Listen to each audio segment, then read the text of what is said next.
बहुत लोग जानना चाह रहे थे कि हमारी लव स्टोरी कहाँ से शुरू हुई है और कैसे हम लोगों ने निकाह किया है। तो ये बात है आज से 7 साल पहले की। उस टाइम मैं टिकटॉक चलाता था, तो मुझे बस ऐसे ही नया नया आईडी थी, तो मैं लोगों को फॉलो कर रहा था क्योंकि अपने फॉलोअर्स बढ़ाना था। कुछ दिन बाद फिर यहाँ से फॉलो बैक आ गया, तो फिर मैं शुक्रिया, थैंक यू तो सपोर्ट करने के लिए, फॉलो करने के लिए बोल के मैसेज किया था। तो फिर मैं उनको बताने लगा कि मैं इंडिया से हूँ। बस वहाँ से हमारी स्टार्ट हुई ये बात। लेकिन ये तो गुस्से वाली थी, ये तो बात भी नहीं करते थे, बहुत इरिटेट, मतलब कुछ पूछ लो आगे से जवाब आपको क्यों, ऐसा क्यों। तो उसके बाद से हमारी बात स्टार्ट हुई है। फिर उनको ये था कि मैं इंडिया से हूँ, तो इंडिया के बारे में जानने के लिए मुझे पूछते थे क्या है क्या है, सो इंडिया के कैसे हालात है। वहाँ से बात स्टार्ट हुई थी हम लोगों की। तकरीबन ऐसे फ्रेंड बस एक दूसरे को बात करते थे कि वहाँ के हालचाल कैसे है। तो ऐसे करते करते 2-3 साल हो गया, तो मुझे लगा कि यार ये लड़की बहुत अच्छी है, क्योंकि अब तक हम लोगों ने वीडियो कॉल पर भी बात नहीं की थी, ऑडियो पे, सिर्फ टिकटॉक पे मैसेज पे बात होती थी।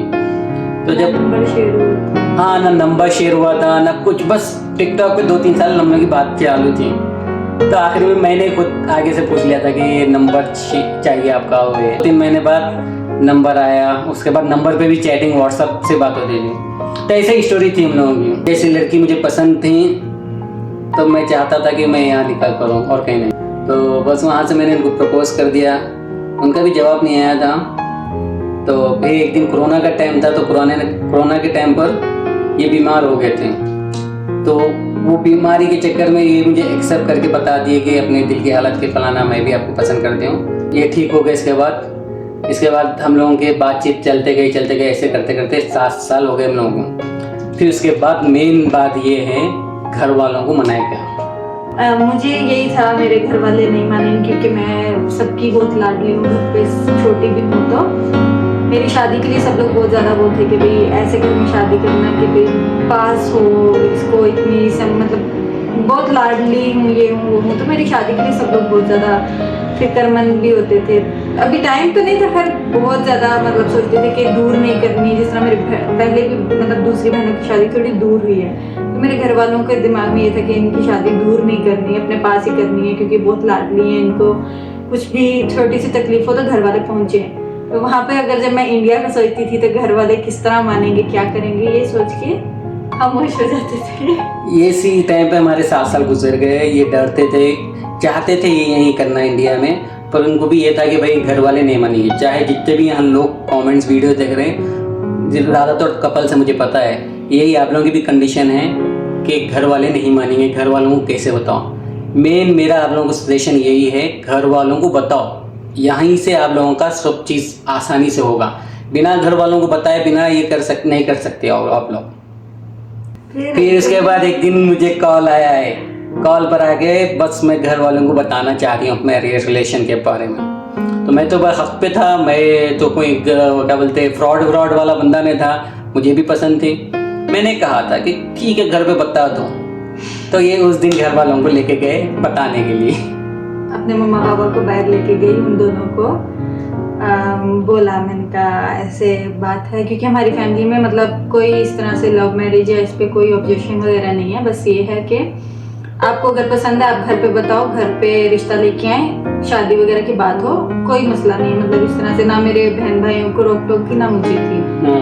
तो बस मैं घर वालों को बताया कि एक लड़का है, मैं पसंद करती हूँ। घर वाले नहीं, वो क्या है, वो नहीं, मुश्किल है बेटी, सही बात है, इस्लाम में भी है, नहीं इस्लाम में भी है, लड़की या लड़का जो भी जिसे भी पसंद है वो करो। कौन है बोलो, वो करें, बात करेंगे आपके खातिर।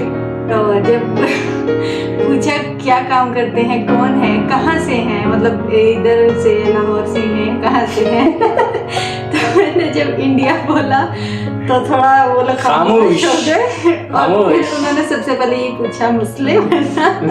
तो जब इंडिया का सुना तो पहला सवाल उनका यही था कि मुस्लिम है तो मैंने उनको बोला जी मुस्लिम है, सऊदीया में ही काम करते, क्योंकि इनकी जॉब वहाँ पर ही थी। ये पहले मतलब 5-6 2017 में मैं सऊदीया आया था, 2019 में इनसे बात हुई, तो उनको पता था कि मैं 2 साल से तो सऊदीया में ही था। तो ये सऊदीया में ही थे, मतलब मैं उनको बता रही थी कि हाँ उम्रा वगैरह सब कुछ किया था। मेरे मम्मा पापा लोग जब सुना हाँ मुस्लिम भी हैं, अच्छा मतलब ये वो, तो मेरे पापा ने बोला ठीक है बेटा बात करो, बात करके देखेंगे। तो मैं थोड़ा रिलैक्स हो गई कि हाँ ठीक है कुछ नहीं है, बात करके देखेंगे बोल रहे हैं। फिर जब घर पे गए, घर पे जाके जब मेरे भाइयों के साथ बात हुई तो साफ इनकार हो गया कि चलो भाई ठीक है, हमारी इजाज़त भी है, पसंद की शादी की ये है हुआ, पर इंडिया पाकिस्तान का ये भी तो सोचें, बहुत मुश्किल है। वही हुआ है कि यही हुआ है कि उनके भाई लोग माने नहीं, वो अलग नहीं टेंशन। घर वाले वालदा वाली साहब है, वो तो बच्चे का अच्छे सोचेंगे, बेटा बेटियों का जो भी है। लेकिन भाइयों का ये था कि भाई इंडिया सऊदीया मतलब पाकिस्तान का हो तो आसानी रहेगी, इंडिया का है फ्रॉड है, धोखेबाज है, अच्छी चीज़ नहीं है, बस लड़की को फुसला के वो कर रहे होंगे बोल के घर वाले भी इनकार कर। ऑफकोर्स ये तो बात रियल है यार, कोई भी हो, किसी की भी फैमिली हो, भाई हो, बहनों में, सबके लिए सपोर्ट में हूँ। मैं जानता हूँ, मैं खुद भी रहेगा तो मैं अपने भाई अपनी बहन सिस्टर को भी रहेगा तो मैं गाइड करूँगा कि ये गलत है, मत करो, कि दूर है, कौन देखने का वाला है। तो उनके भी भाइयों का जायज़ था उस टाइम ये बात करना कि नहीं, बस वो लोग मना कर दिए। हाँ, वहाँ से मना हो गया तो मुझे, मेरे दिल को ये था कि मम्मा पापा लोगों ने पहले मतलब कोई ऑब्जेक्शन नहीं था किया तो मैं मना सकती हूँ, मैं मतलब उनको यकीन दिला सकती हूँ कि ऐसा कुछ भी नहीं, ये है वो। फिर मतलब मेरी बड़ी बहनें वगैरह ये वो सबको पता चल गया था कि ऐसी ऐसी बात है। किसी को पहले तो यकीन ही नहीं था होता कि ऐसा कुछ मामला हो सकता है, वो भी जाके इतनी दूर इंडिया में, इंडिया का, और वो भी इतने सालों से, क्योंकि मैंने सब कुछ क्लियर बता दिया था कि इतने साल का रिलेशनशिप मतलब मैं बात कर रही हूँ, अब मतलब हम लोग चाहते हैं कि हम लोग शादी करें। तो फिर मेरे जो घर वाले थे उन्होंने बोला कि ढीला छोड़ दो लड़की को, क्योंकि मैं जिद पे अड़ गई थी कि मुझे करनी है तो इधर ही करनी है, नहीं तो मैं करूँगी नहीं। तो मेरे जो घर वाले हैं उन्होंने मशवरा दिया कि ढीला छोड़ दें, 6 महीने साल इनकी ना शादी की बात करें ना मम्मी की बात करें, खुद ही भूल जाएंगे। नाजुक पने में कर रहे थे, इमोशनली थोड़ा वो करके कि भाई हमने आपको भाई इस वजह से आज़ादी नहीं दी थी कि आप भाई ये भी करो, थोड़ा वो होता है जिस तरह मतलब प्यार में आपको करना। तो फिर एक लिमिट दिए थे, बस वो लिमिट क्रॉस नहीं करना, उनके घर वालों का भी यही था। तो तकरीबन 2 साल तो हम लोगों को लगे मनाने में घर वालों को। हाँ, 2 साल करीब लगे थे, क्योंकि मैं एक ही जिद पे थी, ऊपर से फिर मतलब मेरे रिश्ते वगैरह भी आ रहे थे और मैं वहाँ रिश्ते आ रहे थे, यहाँ मेरा दिल धक धक हो रहा था कि कहाँ भाई रिश्ता आ रहा है, मतलब मेरी पसंद है, मैं कोशिश कर रहा था। मैं बोल रहा था कि मैं लड़की के वालिदा वाली साहब के साथ जाके खुद बात करूंगा, ये लोग फोन पे नहीं मानेंगे। तो मैं क्या किया था, वीजे के लिए अप्लाई किया था वहाँ से, सऊदीया से ही।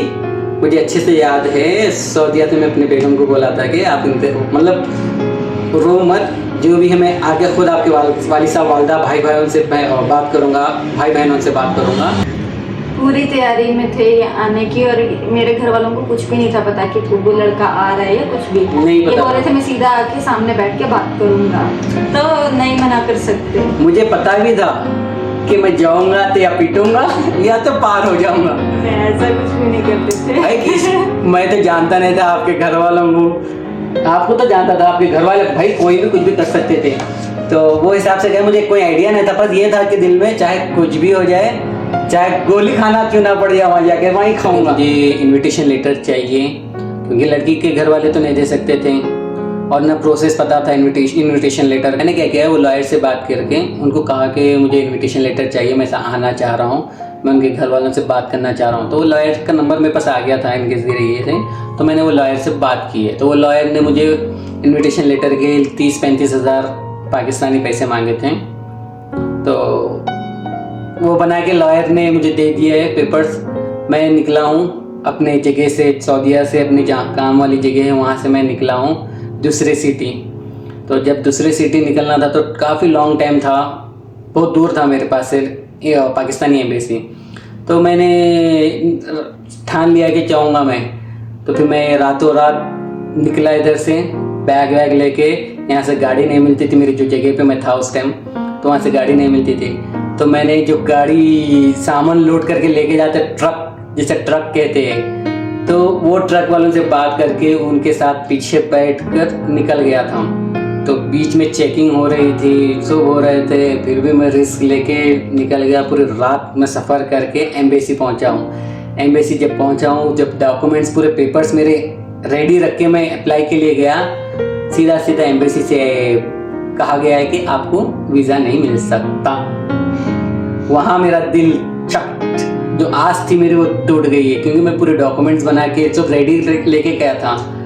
अब मैं बिन बेगम को कॉल करके यार ऐसा सा एम्बेसी वहाँ, वो रोना चालू, क्योंकि अब यही एक रास्ता था हम लोगों का कि अभी क्या होता। तो एम्बेसी वालों का ये था कि वीज़ा क्यों नहीं मिल सकता। वीज़ा इसलिए नहीं मिल सकता है कि आपके कोई वहाँ रिलेटिव नहीं है। आप टूरिस्ट वीज़े पे सऊदी या दुबई कहीं से नहीं जा सकते। टूरिस्ट वीज़े पे आपको अपने ही देश से अप्लाई करना होगा। एम्बेसी वालों का ये कहना था। अब मैं बोल रहा हूँ सर मैं बहुत बड़ी उम्मीद से आया हूँ, ये मेरे जानने वाले हैं, ये मेरे पहचान के, मैं विजिट पे जाना चाह रहा हूँ महीने भर के लिए। मैं रिक्वेस्ट खूब किया, नहीं माने वो लोग। मैं बस आंखों में आंसू लेके बाहर निकल गया, क्या करूँ अब यार, ये एक था चांस। फिर इनको मैं बोल दिया यार मैं आने की कोशिश कर रहा हूँ, नहीं आ सक रहा हूँ, अगर यहाँ फेल हो गया मैं तो समझना हमारा मिलना मुश्किल है। मैं उनको सुना देगा, ये भी रोने लग गए, मैं भी रोने लग गया थोड़ा। फिर उसके बाद इमोशनल हो गए। इसके बाद मैं वहीं इनसे सर से पूछा सर ये कुछ रास्ता बताओ, या तो मैं दूसरी जगह रियाज में जाके अप्लाई करूँ। वो बोले कहीं भी जाओ, आपसे नहीं हो सकता। बस दोनों रो रहे। फिर मैं रातों रात फिर वैसे ही जिस तरीके से गया था उसी तरीके से मैं वापस ट्रक पकड़ के वापस अपनी जगह पे आया हूँ। तो मतलब वहाँ से हमारी थोड़ी उम्मीद टूट गई थी कि आ नहीं सकते। उम्मीद टूट गई थी, चांसेस थे कि नहीं हो सकता। फिर मैं इनको समझाने लग गया कि यार छोड़ दो, किस्मत में होगा तो मिल लेंगे, अगर ना हुआ तो हम कोशिश तो करे थे, हार नहीं माने थे, कोशिश करे थे। तो उनके भाई आए थे मुझसे मिलने के लिए, ये भी कोशिश करे थे, हम भी कोशिश करे थे। अब मुझे एक आइडिया आया था कि मैंने पता किया था कि इंडिया पाकिस्तान कैसे जा सकते। तो पाकिस्तान तभी जा सकते कि आपके वहाँ रिश्तेदार हो या आपके कोई फैमिली हो। मेरे तो कोई भी नहीं थे फैमिली, पर एक तरीका था कि आप वहाँ निकाह करोगे तो आप ऑनलाइन निकाह, हाँ ऑनलाइन निकाह करोगे या बाहर देश में आप निकाह करोगे कहीं भी तो आप जा सकते हो, क्योंकि आपके पासपोर्ट पे स्पॉस आपके वाइफ का नाम आ जाएगा निकाह के बाद। तो फिर मैंने क्या किया है कि भाई उनके घर वालों को समझाया है, फिर घर वाले भी नहीं माने। करते करते साल 2 साल गुजर गए, पर आखिरी में एक लड़की के रिश्ते भी आ रहे थे, कहीं कहीं से बहुत दूर दूर से रिश्ते भी आ रहे थे, अच्छे अच्छे रिश्ते भी आ रहे थे। लड़की मना कर रही थी रिश्ते नहीं करना है। तो फिर घर वाले भी देख देख के आखिरी में घर वाले भी थोड़ा पिघल गए, भाई चलो लड़की की जहाँ खुशी है वहाँ कर लेंगे जो भी है। फिर घर वाले, मेरे भाई आए थे और इनके भाई रियाज में जॉब करने के लिए आए हुए थे। तो फिर उनके भाई ऐसो इंक्वायरी के लिए मेरे पास आए किस जगह पे मैं रहता हूँ।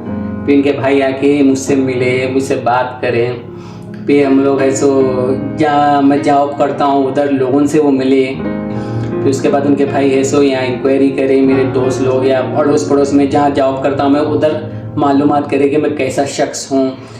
सब इंक्वायरी करे थे, पर उनको पता पॉजिटिव मिला है कि लड़का कैसा है, क्या है, कितने साल से इधर ही है। फिर भाई भी देख के जब समझ गए, फिर घर वालों को उनके बता दिए फैमिली को कि कैसा है लड़का, मान गए, राजी हो गए। फिर हुआ ये कि अब करना क्या है, तो फिर लॉयर के पास गए।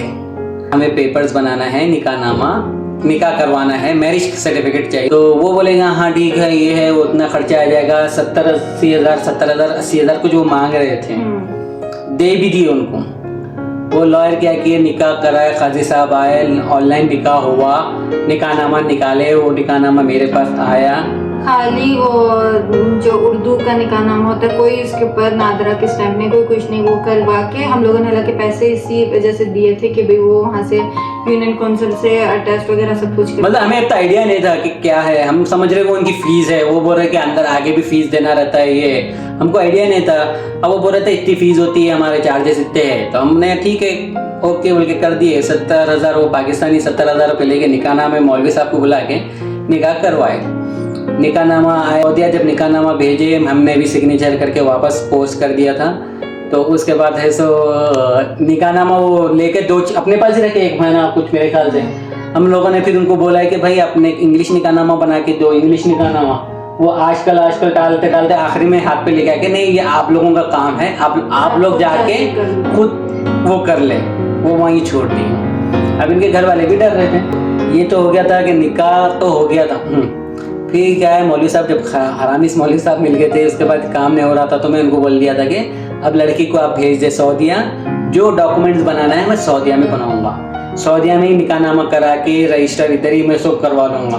तब घर वाले पहले तो माना कर रहे थे, नहीं हम ऐसा कैसे भेज सकते हैं बिना प्रूफ के। वो है, मैंने बोला था कि भाई शरीयन निकाह हो चुका है, गवाहों के बीच में हर जगह सब हो गया है, अब कोई वो नहीं रही, वहाँ पेपर्स बन नहीं सके क्योंकि पूरे पैसे खाने वाले हैं।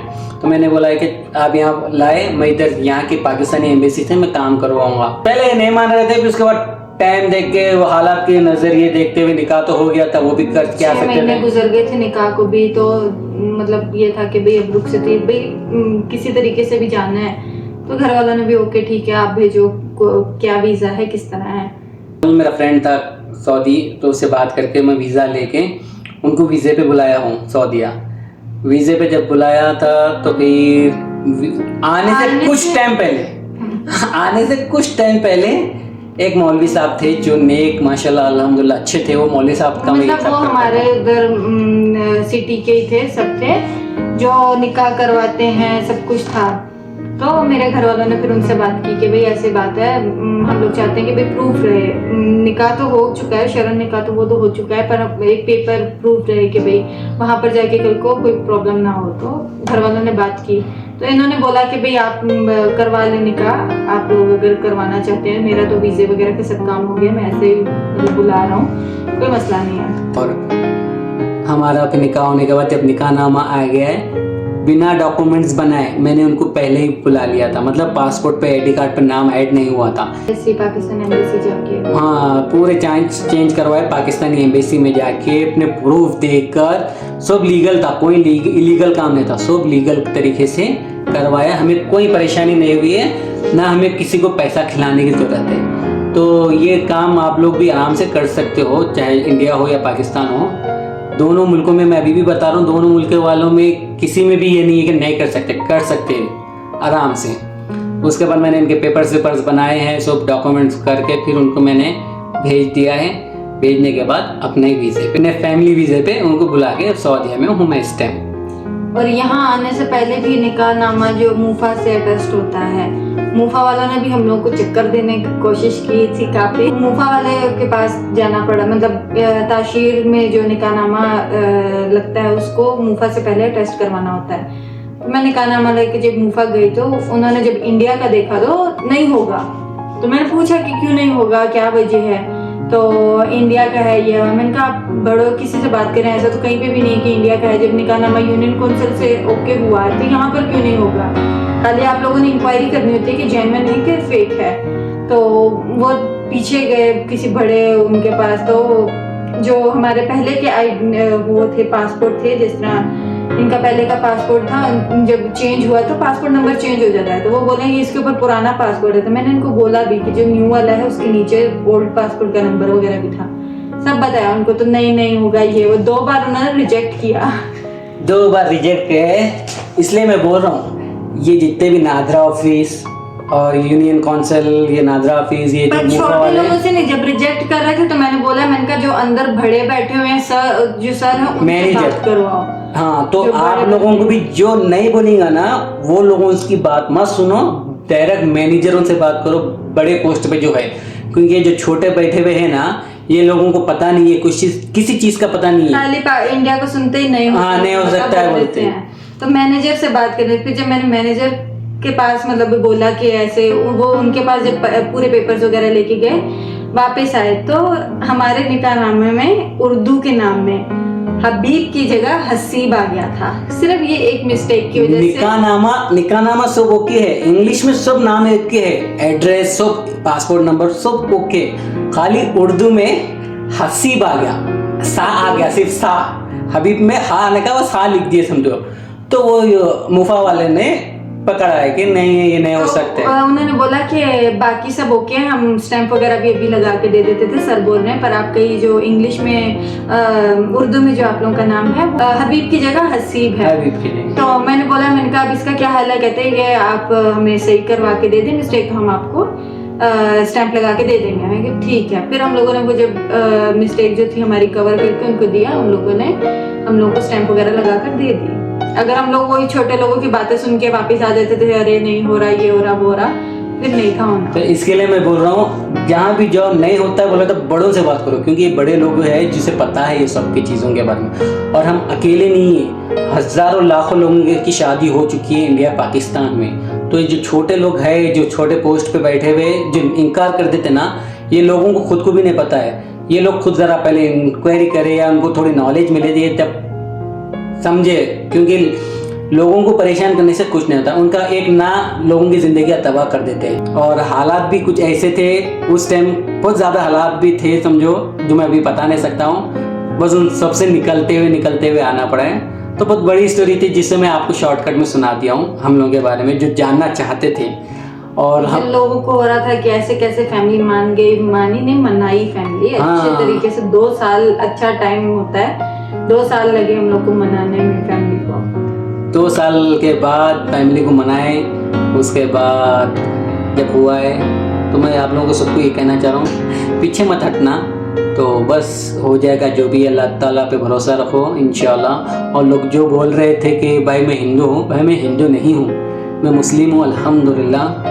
और दूसरी बात, लोग बोल रहे कि इंडिया में आओ तुम्हें ऐसा हो जाएगा, तुम्हें हुकूमत ऐसा करेगी, कुछ नहीं है भाई, लोगों की बातें हैं ये, क्योंकि मैंने कोई गलत काम नहीं किया है। सब अल्हम्दुलिल्लाह ठीक है, सब लीगल तरीके से हुआ है, तो किसी को डरने की ज़रूरत भी नहीं, ना डराने की ज़रूरत है। तो मैं एक दिन आप लोगों को सुनाऊंगा, मूवी बन सकती है एक मूवी बन सकती है, क्योंकि इसमें एक्शन रिएक्शन सब A to Z है।